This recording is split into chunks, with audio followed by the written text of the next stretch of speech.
দর্শক এই যে আপনারা দেখছেন এই বেগুন গাছে এভাবে ছিদ্র করে ডগাগুলোর ভিতরে ঢুকে এবং এর ভিতরে শ্বাস খেতে থাকে, এক পর্যায়ে ডগাটি মারা যায় এবং বেগুনেও তারা ছিদ্র করে এবং বেগুনে ছিদ্র করার কারণে বেগুন থেকে এইভাবে মল বের হতে থাকে।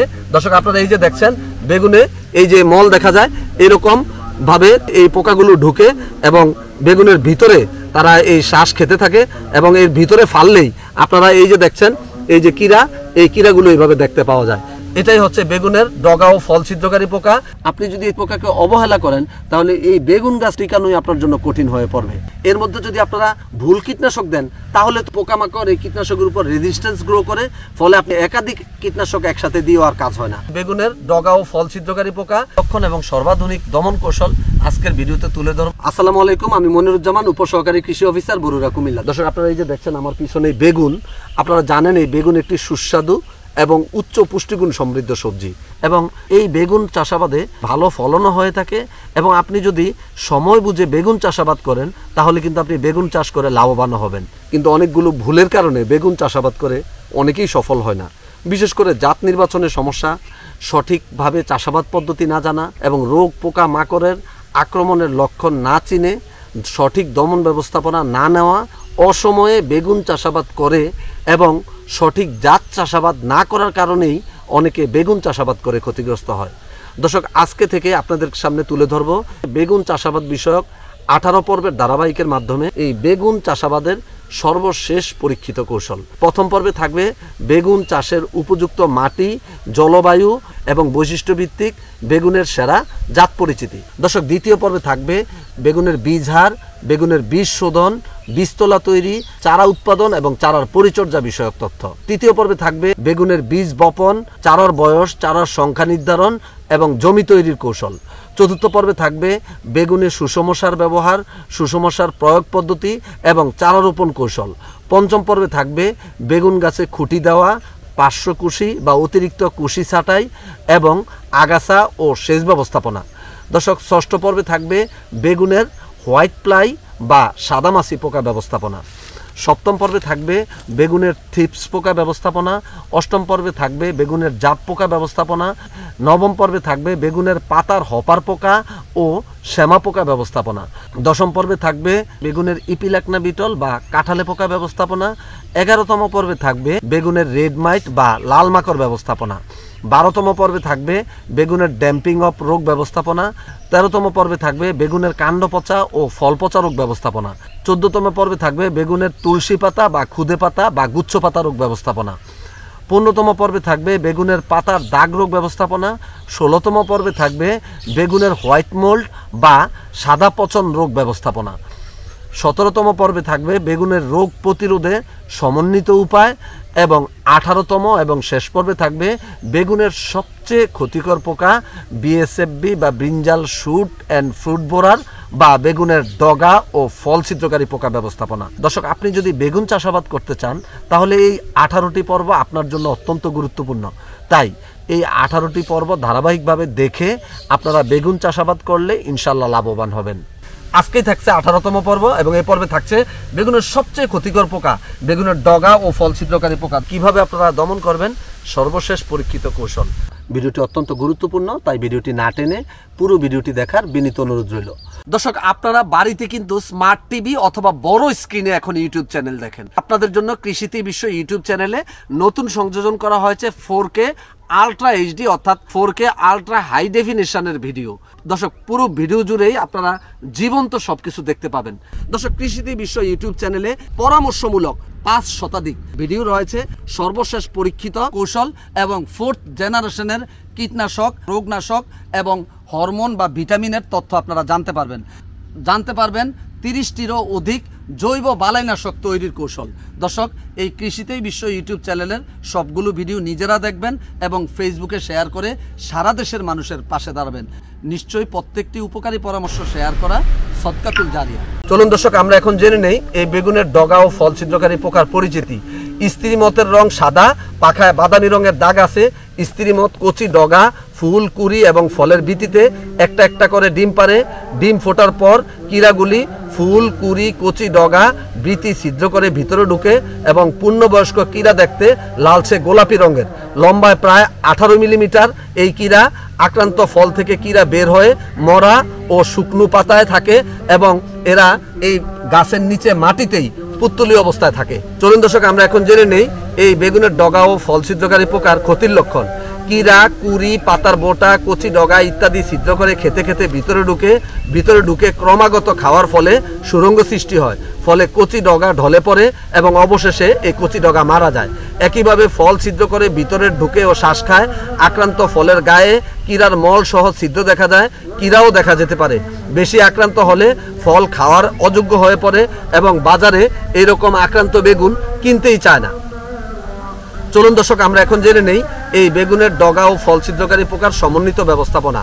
দর্শক, শক্ত খোসাযুক্ত ও লম্বা জাতের বেগুন যেমন ঝুমকা, সিংনাথ ইত্যাদিতে এই পোকার আক্রমণ তুলনামূলকভাবে কম হয়। বালাই সহনশীল জাত সুফলা, বাড়ি বেগুন 6, বাড়ি বেগুন 8, উত্তরা, বিটি বেগুন 1, বিটি বেগুন 2, বিটি বেগুন 3 এবং বিটি বেগুন 4 চাষ করা। এছাড়াও লাল তীরের পার্পল কিং জাতে এই রোগের আক্রমণ কম হয়। বিশেষ করে শীতকালে যদি আপনি এই পার্পল জাতের বেগুন চাষাবাদ করেন তাহলে এই বিএসএফবি পোকার আক্রমণ কম হবে। শস্য পর্যায় অবলম্বন করা, তাহলে কিন্তু পোকার আক্রমণ কম হবে। জমিতে সুষম সার ব্যবহার করতে হবে, বীজতলা মশারি দিয়ে ঢেকে রাখতে হবে, ডিম ও কীরামুক্ত চারা রোপণ করতে হবে এবং আপনি যদি 100 সেন্টিমিটার দূরত্বে সারি দিয়ে 75 সেন্টিমিটার দূরত্বে চারা লাগিয়ে থাকেন তাহলে কিন্তু এই জমিতে প্রচুর আলো বাতাস চলাচল করবে, তাহলে কিন্তু পোকার আক্রমণ কম হবে। দর্শক, জমিতে বিকর্ষক ফসল, জমির চারদিকে যদি আপনি রসুন চাষাবাদ করেন বা জমিতে চারদিকে যদি আপনি ধনিয়া চাষাবাদ করেন তাহলে এই রসুন বা ধনিয়ার গন্ধে এই বিএসএফবি বা ডগা ও ফল ছিদ্রকারী পোকা আপনার বেগুনে আক্রমণ কম করবে।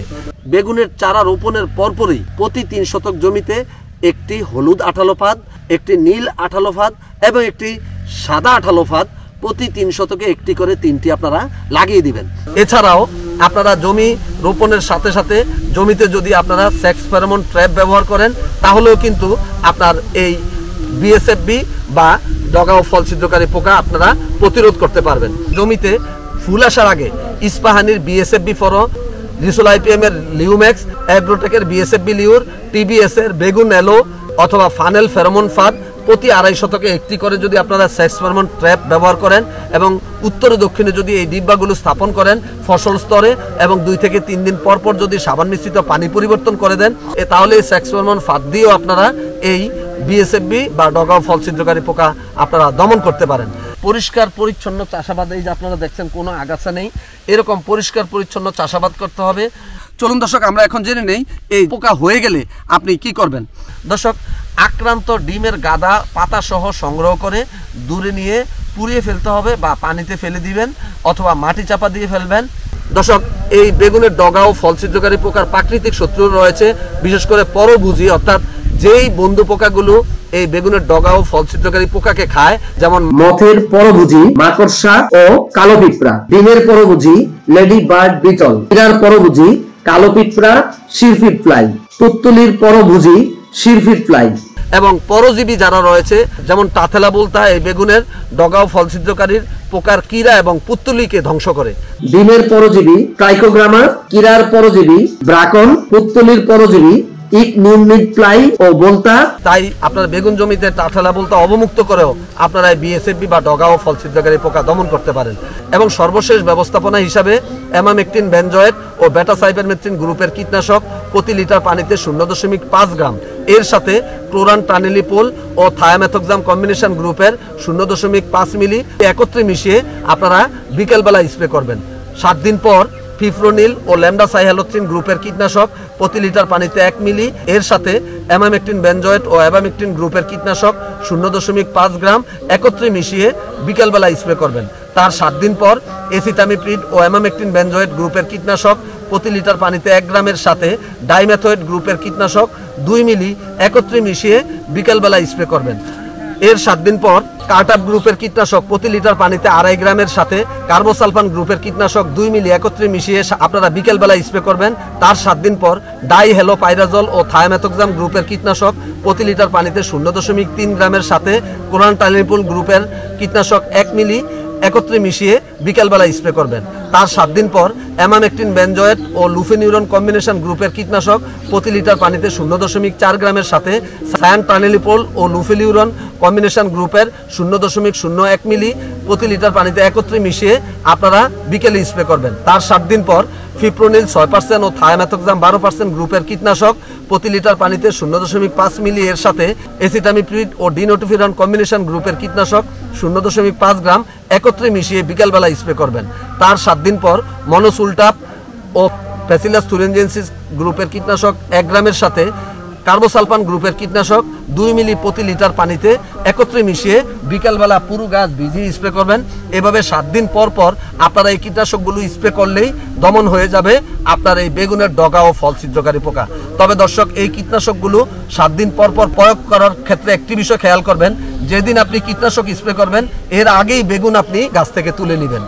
দর্শক, শেষ করব আজকের শেষ পর্ব। আপনি যদি বেগুন চাষাবাদ করতে চান এই 18টি পর্ব মনোযোগ সহকারে দেখবেন, তাহলে আপনি বেগুন চাষাবাদ করে সফল হবেন। আল্লাহ হাফেজ। দর্শক, যারা আমার চ্যানেলটি আজকেই প্রথম দেখছেন তারা পরবর্তী ভিডিওটি দেখতে চ্যানেলটি এভাবে সাবস্ক্রাইব করে পাশে থাকা বেল আইকনটিতে অল ক্লিক করে আমার সঙ্গেই থাকুন। এভাবে একটি একটি করে প্রযুক্তি ছড়িয়ে যাবে সারা দেশের কৃষক ভাইদের কাছে।